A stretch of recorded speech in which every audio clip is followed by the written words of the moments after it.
ድረስ የሆነ ነገር ይዘው መውጣት አለበት። ፉድ ሳይንስ በባህሪው ደግሞ ምንድነው? ውድ የቀለም የቴክ ቤተሰቦች እንኳን በድጋሚ ወደዚህ ቻናል መጣችሁ ብያለሁ። እንደሚታወቀው ባለፈው በዲፓርትመንት ሪቪዋችን ፉድ ሳይንስን አይተን ነበር። እንግዲህ ከዚህ ዲፓርትመንት ሪቪው ቪዲዮ ብዙ ነገር እንደተማራችሁበት ተስፋ አደርጋለሁ። በዛሬው ቆይታችን ከባለፈው የቀጠለውን ፓርት 2 ዲፓርትመንት ሪቪው ፉድ ሳይንስን ፓርት 2 ይዘን መጥተናል። ካሁኑ የዩቲዩብ ቻናል ላይክ እና ሰብስክራይብ በማድረግ የምንለቃቸው አዳዲስ ቪዲዮዎች ቶሎ ቶሎ የሚደርሳችሁ ይሆናል። ይህ ቪዲዮ ለተማሪዎች ስፔሻሊ ወደ ግቢ ለሚገቡ ተማሪዎች እና ግቢ ውስጥ ፍሬሽማን እየወሰዱ ላሉ በተለያዩ ዩኒቨርሲቲ ለሚገኙ ተማሪዎች ይህን ቪዲዮ ሼር እያደረጋችሁ አጋርነታችሁን አሳዩን። ለነሱም ሞር ቪዲዮ ዲፓርትመንት ሪቪው አውቀውት ወደ ዲፓርትመንት እንዲገቡ ያስችላቸዋልና ይህን የዲፓርትመንት ሪቪው ሼር በማድረግ እናንተም ቤተሰቦች ተባበሩን እንላለን። እንግዲህ ወደ ዛሬው የዲፓርትመንት ሪቪው ቪዲዮ ፓርት 2 ፉድ ሳይንስ እንሄዳለን። ከቀሪ ፕሮግራሞቻችን ጋር አብራችሁን ቆዩ እያልኩኝ ያው ጋበዝኳችሁ ወደ ዲፓርትመንት ሪቪው ፉድ ሳይንስ ፓርት 2።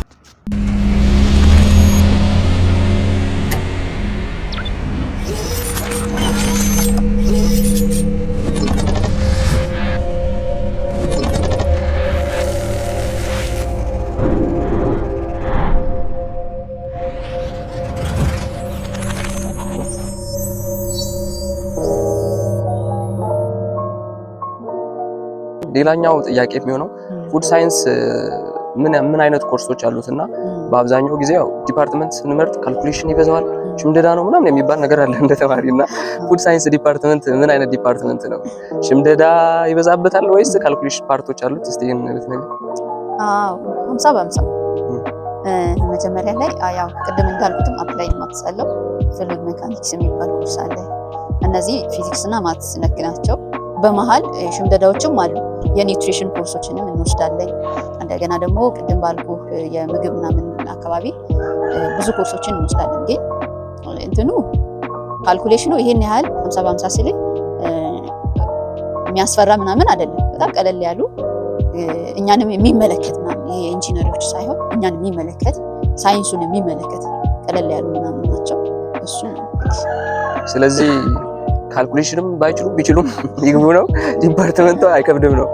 አዎ እንትን ነው፣ ሁሉንም ያሳትፋል። የምር አሁን እኔ ግልጹ ልንገርህ ካልኩኝ ማትስና እኔ ፊዚክስ ይሻለኛል። ኦኬ ፊዚክስ አሪፍ ነኝና አፕላይድ ማትስ ሲባል ራሴን ነበር ያለው እና ግን ስሩ ታይም እንዴት ነው አስተማሪውን ትንሽኛ ከበድ ይል ነበር።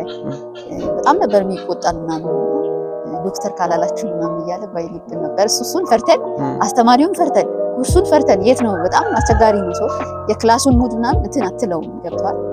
ስለዚህ ዋናው ምንድነው ብዬ ነው ማስበው አንተ ነህ በቃ ብዙ ነገርን ኢንቨስት ማድረግ ያለብህ።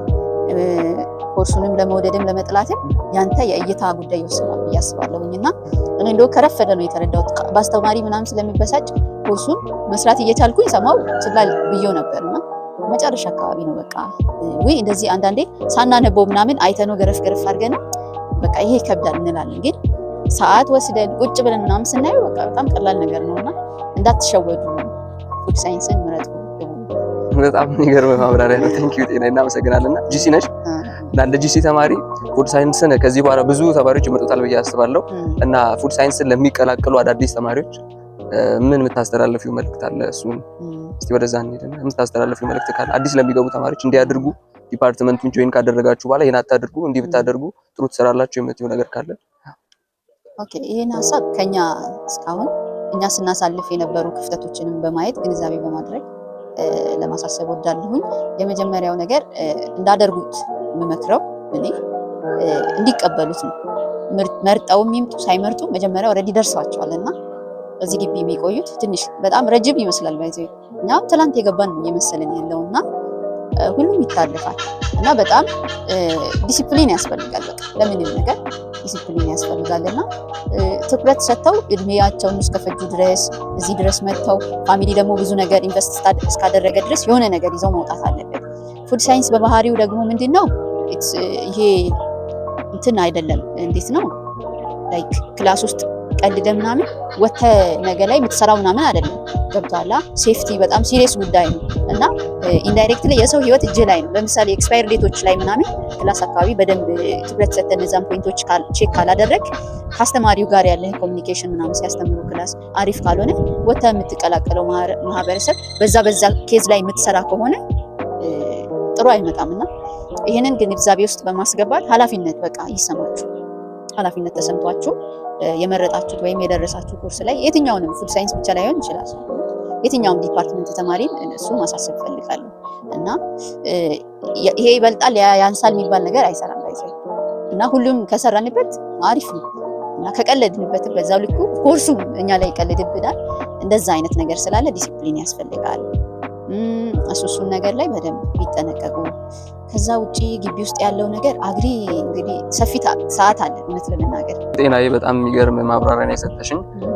የዛሬውን ኢንተርቪው ሴክሽናችንን ስናጠቃልል እንደመጨረሻው ስለ አግሪ ግቢ አንስተን ብንጨርስ እና እስቲ ስለ አግሪ ግቢ የተወሰነ ሀሳብ ሼር ብታደርጊ እንደ ሜን ቴክኖ ሪፈራል ካሉ ተማሪዎች አንፃር ስለ አግሪ ግቢ ላይ ያለው አቲቲዩድ ትንሽ ከባድ ነው። አግሪ ግቢ ያው ገበሬዎች ናቸው ምናምን ይሉናል እና እንዴት ነው ኢሞሽናል ዳሜጅ ነው? እስቲ ስለ አግሪ ግቢ አንቺ ሞርጂሽም ስለሆንሽ ብዙ እውቀት ይኖርሻል ብዬ አስባለሁ።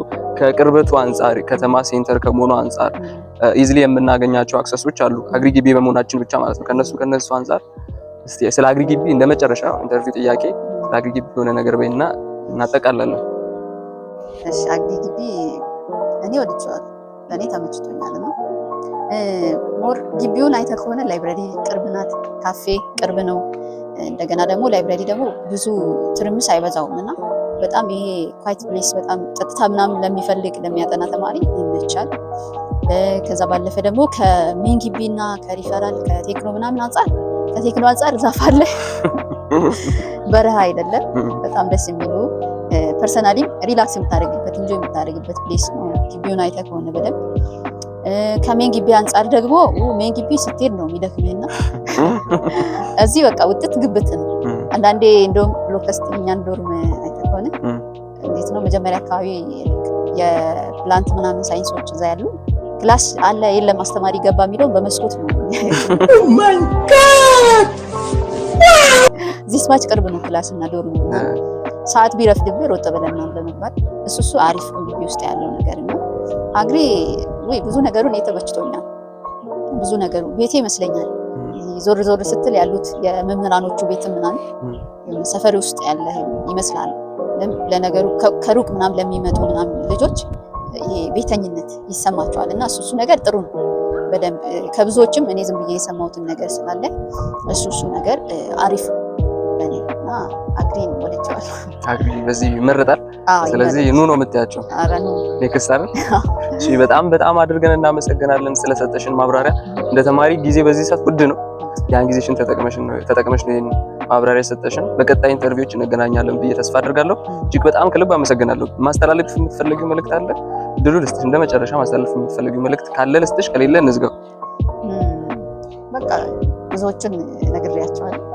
ስለዚህ ተባረኩ፣ እንዝጋው እና ይሄን ዩቲዩብ ቻናል ምን ትያለሽ? እስቲ ለሚከታተሉ ተማሪዎች ወይ ይጠቅማቸዋል። ሀሳቡ እንዴት ነው? ዲፓርትመንት ሪቪው ይጠቅማቸዋል። የእውነት ለምን ብትል አንድን ነገር አዌርድ ሆነ የምታደርገውና ምንም ሳታውቅ የምታደርገው ነገር አንድ አይደለም ውጤቱ። ይሄ ቻናል እንግዲህ ስለ ዲፓርትመንትም ሆነ ስለ ግቢዎችም አንዳንድ ጥሩ የሆነ ቀደም ብለው ልጆች የት እንደሚሄዱ ምን እንደሆነ ዲፓርትመንቱ ማወቃቸው እውነት እናንተን አፕሪሼት አደርጋለሁ እና ጥሩ ስራ ነው። በዚሁ ቀጥሉ፣ በርቱ።